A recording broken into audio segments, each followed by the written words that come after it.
Hello students, तो कैसे हैं आप सब। आशा करता हूँ आप सब बहुत अच्छे होंगे। तो आज हम पढ़ने वाले हैं अकाउंटिंग में एक हमारी टर्म है कोलेटरल सिक्योरिटी। कोलेटरल सिक्योरिटी क्या होती है और ये हमारी कहाँ पर मांगी जाती है, आज हम इसके बारे में आपको बताएंगे। तो सबसे पहले हम इसकी क्या है परिभाषा देख लेते हैं कि कोलेटरल सिक्योरिटी कहते किसे हैं। तो the collateral security refers to an asset that a lender accept as a security for a loan. collateral security एक ऐसी सिक्योरिटी होती है जिसे लोन देने वाला एक्सेप्ट करता है किसी एसेट के रूप में। कोलेटरल सिक्योरिटी में take the form of real estate.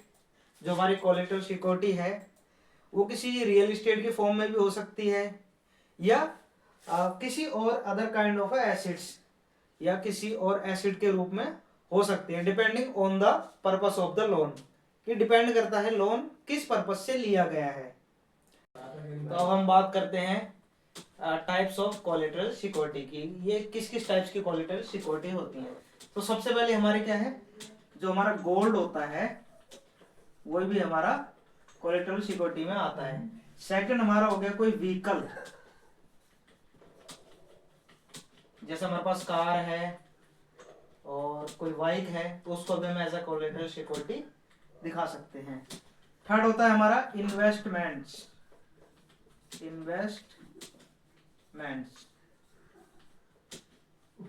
हमने किसी भी जगह इन्वेस्टमेंट कर रखी है, जस्ट लाइक शेयर्स, बॉन्ड्स। आपका शेयर्स हो गए, बॉन्ड्स हो गए, तो ये हमारी इन्वेस्टमेंट्स भी क्या है as a collateral security use की जा सकती हैं। तो अब हम क्या है एक एग्जांपल के थ्रू इस पूरे प्रोसेस को समझने की कोशिश करेंगे। तो सपोज करें कि आपको बिजनेस के लिए कोई पैसे की जरूरत है, तो आप जाएंगे बैंक के पास। मैं आपको दिखाता हूं। सपोज करें ये है आपका बैंक,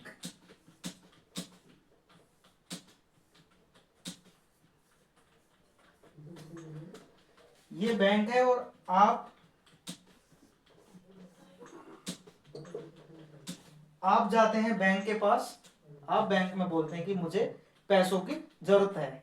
बैंक आपको लोन देने के लिए एग्री हो जाता है, लेकिन बैंक बोलता है उसके बदले कि ठीक है मैं आपको लोन तो दे दूंगा, लेकिन मुझे उसके बदले कुछ आपका ऐसा एसेट चाहिए इन फ्यूचर अगर आप हमारा लोन नहीं दे पाते हैं तो उसके बदले हम उस चीज को बेचकर या सेल करके उसको क्या हम अपने लॉस को पूरा कर सके।